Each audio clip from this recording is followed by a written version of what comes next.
अफगानिस्तान ने बगराम हवाई अड्डा अमरीका के हवाले करने का इम्कान मुस्तरद कर दिया। गैर मुल्की खबर एजेंसी के मुताबिक अफगान वजारत खारजा के एहलकार ने बताया कि अफगानिस्तान में अमरीकी फ़ौज की किसी भी सूरत में मौजूदगी का ख्याल मुस्तरद करते हैं। कहा कि तालिबान हुकूमत के क़याम से कबल ही अमरीका के साथ बातचीत में अमरीकी फ़ौज की अफगानिस्तान में मौजूदगी का इम्कान मुस्तरद कर दिया था।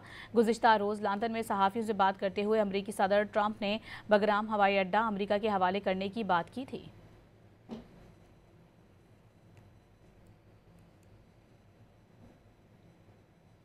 बताया कि अफगानिस्तान में अमरीकी फ़ौज की किसी भी सूरत में मौजूदगी का ख्याल मुस्तरद करते हैं। कहा कि तालिबान हुकूमत के क़याम से कबल ही अमरीका के साथ बातचीत में अमरीकी फ़ौज की अफगानिस्तान में मौजूदगी का इम्कान मुस्तरद कर दिया था। गुज़िश्ता रोज़ लंदन में सहाफ़ियों से बात करते हुए अमरीकी सदर ट्रंप ने बगराम हवाई अड्डा अमरीका के हवाले करने की बात की थी।